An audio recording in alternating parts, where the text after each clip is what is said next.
This is the Subaru BRZ TS, and it's the BRZ we've always wanted. To make it, Subaru took the regular BRZ sports car and improved it with bigger wheels, grippier tires, stiffer suspension for better handling, and bigger brakes. It is essentially the perfect BRZ,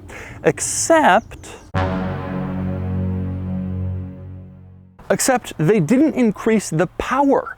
Ever since the BRZ came out for the 2013 model year, car enthusiasts have been insisting that it needs more grunt than you can get from its 2-liter 4-cylinder with 200 horsepower and just over 150 pound-feet of torque.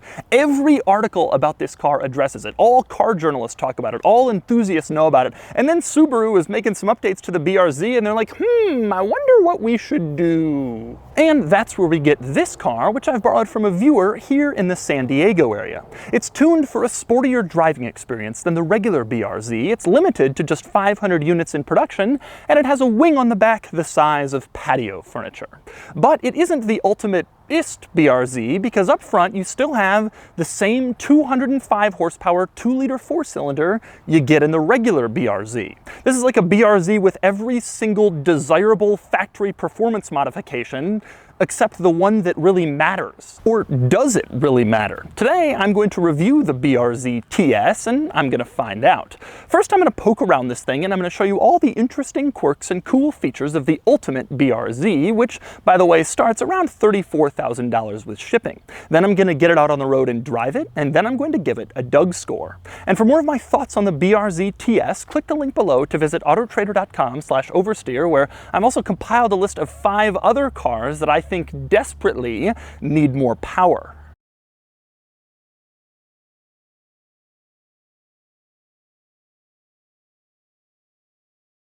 Now I'm going to start on the outside of the BRZ TS, where you'll notice a couple of interesting things. Starting up front, where you have a different grille than the regular BRZ. This one has a little red lip around it, so it looks like this is wearing special TS lipstick, and it says TS on the grille, so you know this isn't a regular BRZ. One other interesting item I like up front is the turn signals. Turn them on and it's these 5 blinking LED dots that makes it look like a more expensive car than it is. I really actually like the look of those turn signals when it's on. And next we move on to the front lip, which is the first STI part in this car. STI, of course, is Subaru's in-house high-performance tuning arm. They make the WRX STI, and in fact, TS is supposed to stand for Tuned by STI. Unfortunately, we don't get any engine tuning. We only get stuff like this front lip, which has the STI logo on it to remind you that STI exists, but you don't really get any power benefit out of it. And it's the same story up here with the brakes and the wheels. This car has bigger brakes and wheels than a regular BRZ. It has these big Brembo brakes, and it has 18-inch wheels, which are pretty big for a car like this. Even the wheels have STI in the middle, again reminding you of what you don't really get. And it's the same story with these side skirts. The TS has these special side skirts that the regular BRZ doesn't get. They're black, and at the very back they have the STI logo, again reminding you have some STI things on your car, but not what you really want. And it's the same story in back with the wing. The wing, as you can see, is absolutely huge. It is unique to the TS. The regular BRZ, obviously, fortunately, doesn't get a wing this big. This thing could double as a bus bench or provide shelter for hurricane refugees. Anyway, the wing says STI on either end, and it would be the kind of thing that you'd imagine would go on a car with like 300 horsepower, but I'm thinking it might be a little overkill on a car with 200 horsepower and like 150 pound-feet of torque. But maybe that's just me. Anyway, continuing around back, there are a couple of other interesting things back here. One is the fact that you get blacked out badges. Only the TS models get that. The regular BRZ has chrome looking badges. This, of course, is far cooler. You also get this little red lip along the bottom of the bumper and above the little diffuser in back, another little piece of lipstick to distinguish your BRZ TS from a regular one. A couple of other interesting lighting related items back here. One is the turn signals in back. They have the same sort of circle LED shape as the ones in front, and they look just as cool. I personally think that's a really cool look for a car like this. I also find this area to be kind of interesting, this whole area below the bumper. Now, there are 2 white lights on either side. Those are your reversing lights, but maybe more interesting is the red light in the middle. I believe that's the rear fog light for the European market. We don't really use rear fog lights in America, so this car doesn't have one. Either way, it's kind of a cool assembly back there. I think some people turn that into kind of an aftermarket 3rd or rather 4th brake light, but it's kind of cool to look back there and see there's that little triangle at the bottom. It almost makes it look like a race car. Next up, moving on to the trunk. Now there are three ways to get in the trunk in a BRZ. One is you can push a little button on the key fob, the trunk pops open and you can open it. Another, you push a little button in the driver's area, the trunk pops open and you can open it. And the third is you just walk back around here and push a little release above the license plate and the trunk pops open. Now the interesting thing is if you give this car to a valet, you don't want them to have access to the trunk, you can stop that from happening. There's a little button inside hidden in the trunk and the trunk liner. If you push that button, it completely disables the trunk from being opened by any of the methods that I already mentioned. And that way, if the valet has your car, he or she can't get into the trunk, which is actually a pretty good idea. The only problem is then undoing it. Since the button is in the trunk and now the trunk is locked, the only way to open it again is to take the metal key out of the key fob and stick it in a little hidden key slot above the license plate. That way you can pop the trunk open and put the button back into the normal position so you can open the trunk regularly. Next we move on to the interior of the BRZ STI, where you're greeted by two more STI badges. One is on the door sill, it says STI in the logo, but this isn't an STI. Then you turn on the car and it actually says STI in the gauge cluster. In this little screen, a little graphic comes across that says STI. To me, this is the death knell, because this suggests they're really never gonna make an STI version. If they're putting it in the gauge cluster graphic, this is as close as you're ever gonna get to a BRZ STI. Sorry folks, the more power version one isn't coming. Next up, moving on to the little coolant light that appears when you start the car when it's cold. Now, this is a light that comes on in the gauge cluster and it first makes you think that something is wrong with the car. It looks like a temperature light, the car is overheating. Actually, all Subarus have this. It's just a cool light to let you know that the engine is still cold, so don't go crazy and over rev it. I haven't seen this in any other automaker, but I think almost all Subarus have it. When you first see it, it's a little scary, but it isn't supposed to be. Next, we move on to the interesting buttons and switches in this car. I'm gonna start with the heated seat buttons, which are among the most simple and practical I've ever seen. They come with two lines, one on top and one on the bottom. If you want more heated seat, you move the switch to the line on top, which is fatter than the line on the bottom. If you want less heated seat, you move to the line on the bottom, which is thinner. It's supposed to be more and less. And of course, if you want no heated seat, you just put it in the middle. Again, simple and practical. Now, next we move on to the buttons next to the heated seat switches, and those turn off traction control. On the left, you have traction control off, and on the right, you have traction control off and track mode. Track mode is cool. It's really more of a drift mode, as it allows the rear wheels to break free and let you go sliding in case you want to drift around in your BRZ. Now, the interesting thing is the button in the middle is blank. It's just a blank switch, but they have put 4 little dots in the corners of this blank switch to emphasize that it isn't just any blank switch. In fact,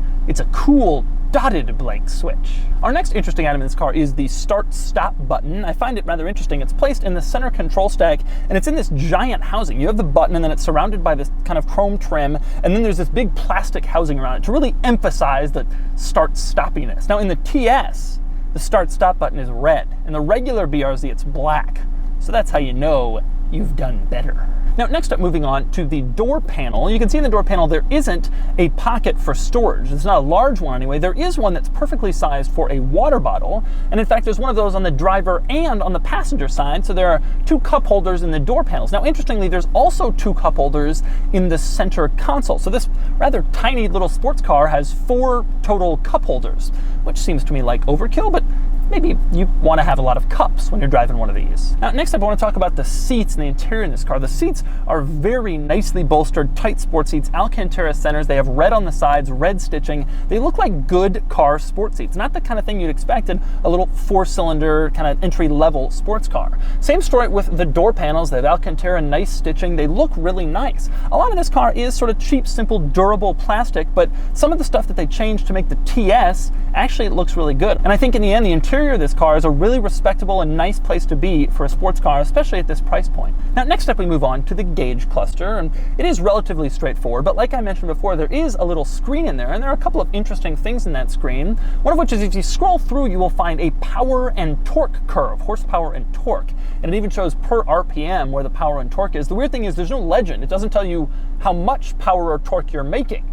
It just sort of shows these line graphs. So for all you know, it could be 1,000 horsepower in your BRZ, or 65. Other interesting items inside this gauge cluster screen, there is a lap timer in there. So if you want to take this thing on a track, and I suspect a lot of people actually will, you can time your laps yourself with the tap of a button on the steering wheel. There's also a G meter, so you can measure just how many G's you're pulling when you're driving around your subdivision, or admittedly on the racetrack. And also another interesting item, the display that shows sort of car information, like your trip odometer, your fuel economy, that sort of thing, can also be set to show engine hours.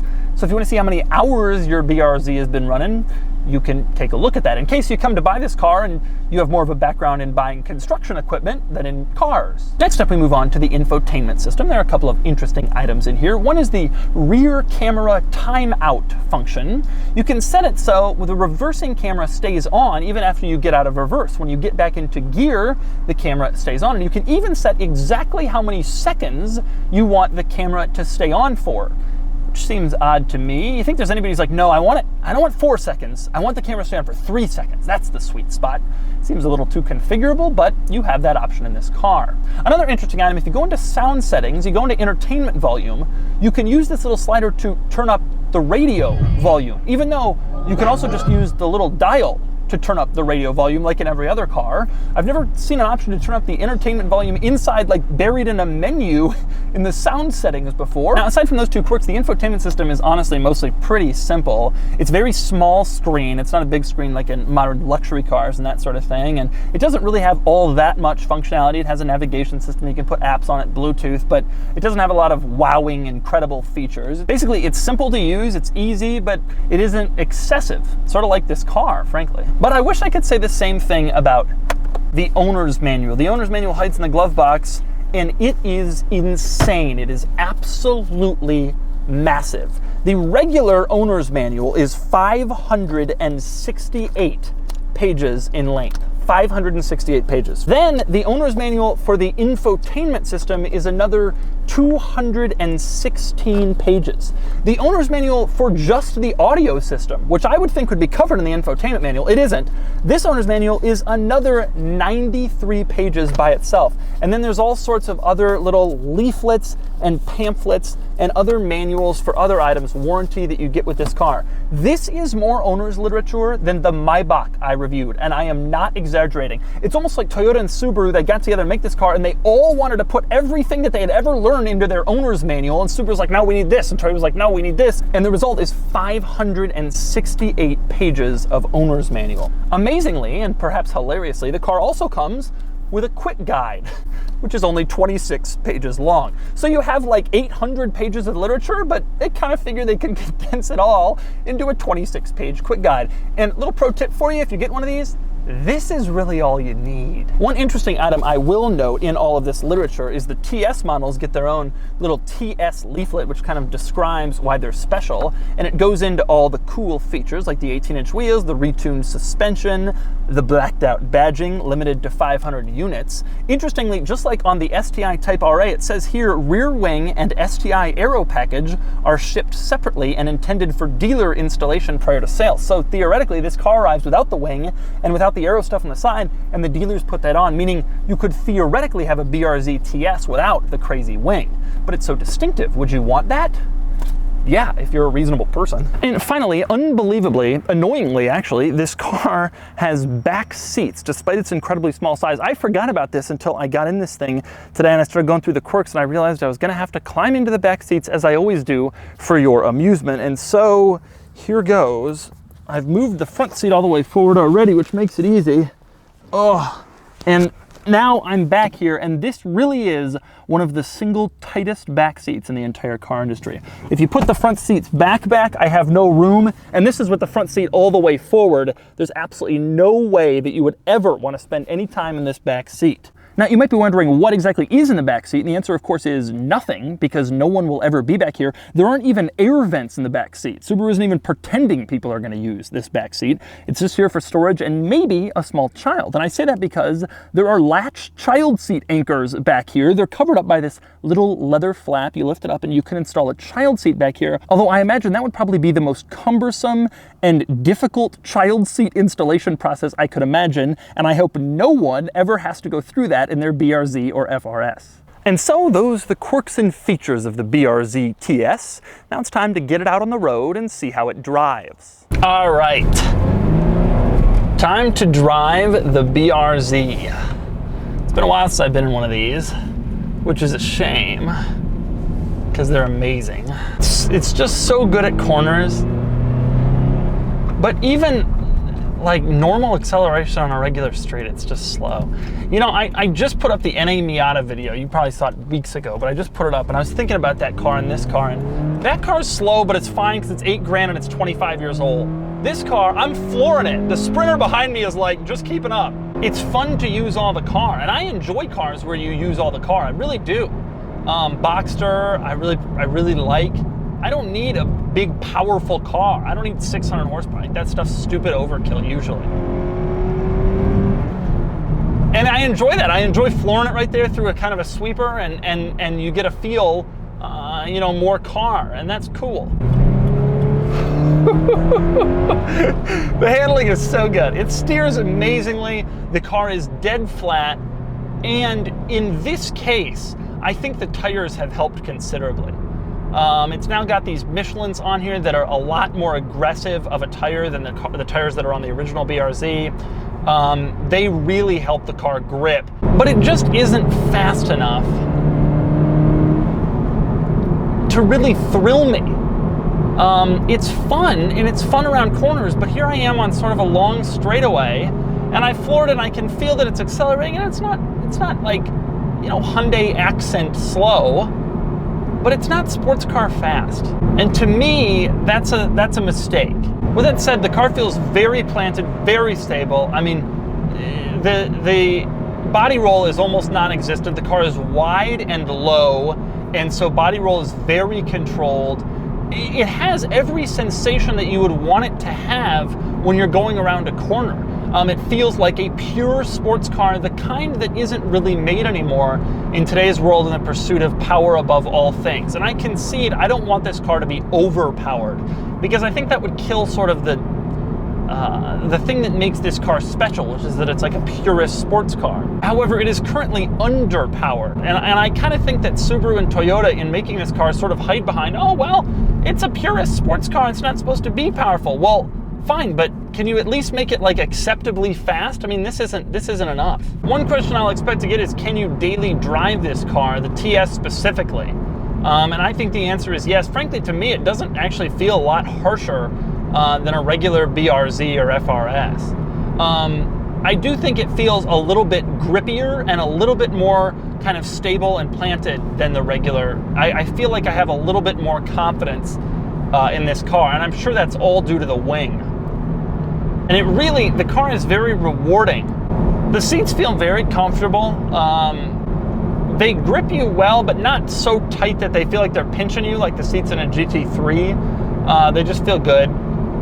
Comfortable to sit on. They have enough support. It feels nice. The clutch doesn't feel as smooth as I would want. I've always kind of felt that way about the BRZ and the FRS. It's got some little bit of a kink to it, and also it's a little heavier than you'd want from a car with this power and this size engine. I mean, this would be a great car to take out on corners. I'm disappointed that there's not a convertible version. I think like a BRZ Roadster would be just a blast. Around corners, it's just so flat and so perfect and so good. But then you come out of the corner and you floor it to kind of get out, and there's just nothing. It would be like an S2000 if VTEC never kicked in. And then the S2000, you know, that's kind of a meme, but VTEC does kick in the S2000. And it feels fast when you get up at 7,000 RPM. This thing, unfortunately, never really has that feeling. It's like they just left something on the table. It's just not there. And so that's the BRZ TS. This is a great car, the best BRZ, a fantastic sports car if all you're doing is going through turns. It's like how people used to make fun of American muscle cars, that they were a lot of fun in a straight line until you had to turn. Well, this thing is a lot of fun in turns until you hit a straight line, and then you'd be accelerating and just wishing it had more power. I love this car. I love the chassis. I love the driving dynamics, but Subaru has let down enthusiasts by not making an STI version of this car with a power boost. And so this is the ultimate BRZ. Almost. And now it's time to give it a Doug score. Starting with the weekend categories and styling, the BRZ is fine, nothing more. It gets a 6 out of 10. Acceleration is, of course, weak. It does 0 to 60 in 6.3 seconds, which makes it one of the slowest sports cars on the market, and it gets a 3 out of 10.